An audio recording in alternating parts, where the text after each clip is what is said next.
سے ناظرین گرامی، آئیے آگے بڑھتے ہیں۔ وہی جس طرح میں نے شروعات میں کہا، رقیہ کی وہ داستان جس داستان کو سن کر کے ہر اس لڑکی کو سبق لینا چاہیے جو اس وقت جھوٹے عشق میں پھنس کر کے اپنے مذہب اور اپنی زندگی کو برباد کر رہے ہیں۔ لکھنؤ کے امین آباد کی رہائشی رقیہ بانو نے 3 سال قبل یشور دھن شریواستو سے تبدیلی مذہب کے بعد شادی رچائی، مگر اب یشور دھن شریواستو نے مسکان بن چکی اس خاتون کو در در کی ٹھوکریں کھانے پر مجبور کر دیا ہے۔ رقیہ کی حالت اب نہ گھر کی رہی اور نہ گھاٹ کی۔ اس پر المیہ یہ ہے کہ اب دونوں ہی کنبے اس سے دوری اختیار کر رہے ہیں۔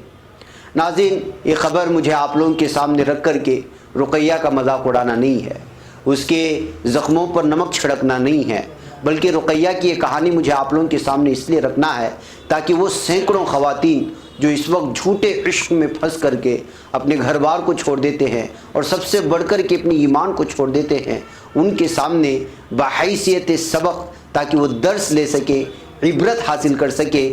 یہ رقیہ کی کہانی اور ایسی بہت ساری داستانیں ہیں۔ آج سے 4 سال پہلے بھی میں نے ایسی بہت ساری داستانیں میرے اپنی ویکلی سیدھی بات میں پیش بھی کی تھی، اس میں بہت سارے تبصرے بھی ہوئے تھے، بہت زیادہ وائرل بھی ہوئی تھی۔ رقیہ کی کہانی بھی کچھ اسی طرح سے ہے۔ رقیہ کے مطابق شادی کے دن ہی اس کے رشتہ داروں میں دراڑ پیدا ہونا شروع ہو گئی تھی۔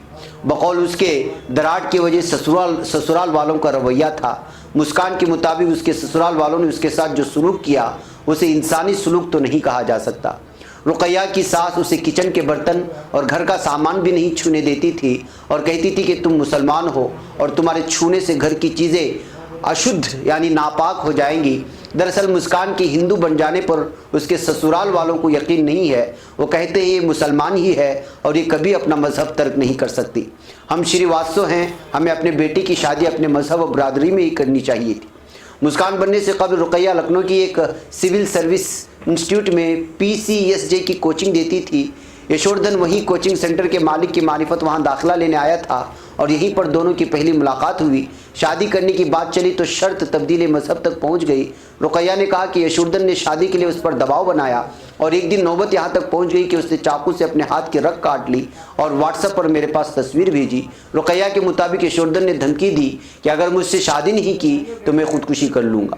اس کے بعد میں نے شادی کر لی اور اپنا مذہب بھی تبدیل کر لیا۔ کیا مذہب تبدیل کرنے کے لیے کوئی دباؤ بنایا گیا تھا؟ اس سوال کے جواب میں رقیہ نے کہا میں نے یشور دھن کے کہنے پر ہی مذہب تبدیل کیا۔ یشور دھن کا کہنا تھا کہ اگر تم مذہب تبدیل کر لیتی ہو تو میرے خاندان کے ساتھ گھلنے ملنے میں آسانی رہے گی۔ میں نے بھی سوچا کہ زندگی تو سسرال والوں کے ساتھ ہی گزارنی ہے۔ میرے خاندان کے لوگ تبدیل مذہب سے خوش نہیں تھے اور شادی کرنے کے بعد میرے پاپا، بھائی اور بہنوں نے مجھے بات کرنی بند کر دی تھی۔ رقیہ کا ماننا ہے کہ میں لگاتار اپنی والدہ سے بات کرنے کی کوشش کرتی رہی۔ شادی کے 6 مہینے بعد میرے والد کو میرے فیصلے کو قبول کرنا پڑا اور انہوں نے تقریب کا انعقاد کیا۔ یشور دھن شریواستو کو میرے خاندان نے وہی درجہ دیا جو ایک داماد کو حاصل ہوتا ہے۔ شادی کے بعد رقیہ کی زندگی اجیرن بن گئی۔